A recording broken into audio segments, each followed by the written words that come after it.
14 июня 1995 года группа боевиков численностью почти в 200 человек под видом сотрудников милиции въехала в Буденновск. За несколько часов они взяли в заложники более 1500 человек и укрылись в местной больнице. Боевики атаковали пункт милиции, административные и жилые здания, уводили с улиц людей. Уже находясь в захваченной больнице, полевой командир Шамиль Басаев выдвинул ультиматум российским властям. Федеральные войска должны покинуть территорию Чечни, а высшее руководство страны начать переговоры с президентом самопровозглашенной Ичкерии Джохаром Дудаевым. На следующий день в Буденновск прибыли бойцы спецподразделений, а Басаев потребовал присутствия журналистов. Когда журналисты не приехали в назначенный час, боевики расстреляли нескольких заложников. Здесь было убито 3 человека.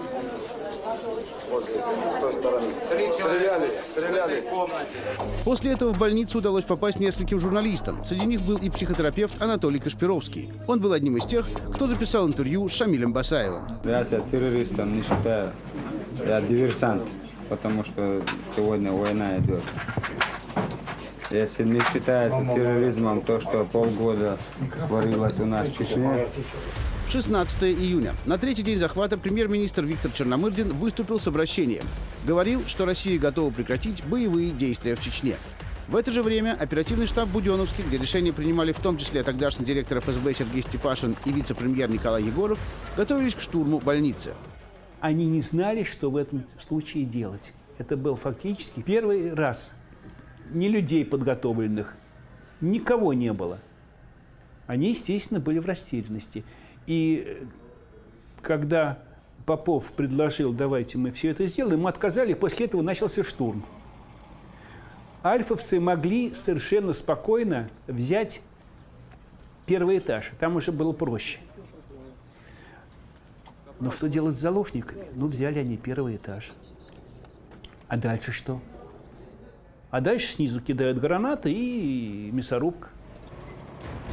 На рассвете 17 июня начался штурм. Он продолжался несколько часов. В результате погибли больше 60 заложников. Боевики использовали их как живой щит. Спецподразделениям пришлось отступить. Тогда начались переговоры. Медиатором между боевиками и Черномырдиным работала группа депутатов и правозащитников. Президент Борис Ельцин участия не принимал. Он даже и не подумал вернуться в страну вот в условиях такой чрезвычайной обстановки. Ну и слава богу, потому что во главе кремлевской стороны был здравый человек Виктор Степанович Черномырдин. 19 июня сторонам удалось договориться. Из Буденновска выехала колонна автобусов с боевиками. В качестве живого щита отряд Басаева забрал с собой добровольных заложников, по одному на каждого боевика. В штабе операции им предложили подписать расписку о том, что они добровольно вступают в ряды боевиков. Из штаба, значит, принесли пачку этих-то бумажек. Читаем. Написано, значит, я, прочерк такой, там, для заполнения прочерк, да, я добровольно присоединяюсь к бандформированию Шамиля Басаева и осознаю все последствия принятого мной решения. И сказали, вот, значит, мы принесли, значит, все, кто поедет с Басаевым, должны здесь подписать. Мы почитали это, возмутились, естественно, потому что было совершенно понятно, что это расписка о самоубийстве. Колонна автобусов несколько раз меняла маршрут по дороге в Чечню. Позже командир вертолетного полка Павел Родичев рассказывал, ему якобы приказали уничтожить боевиков вместе с заложниками, но он отказался делать это без письменного подтверждения приказа. Депутаты, правозащитники и журналисты из числа добровольных заложников уверены, колонну должны были уничтожить по приказу оперштаба, но сделать это не удалось.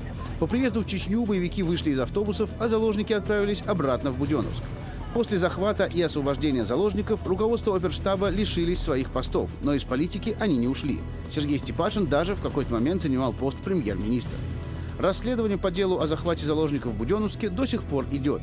В течение нулевых и десятых годов больше 10 боевиков были приговорены к тюремным срокам, часть убита. Шамиль Басаев был убит в ходе спецоперации в июле 2006 года.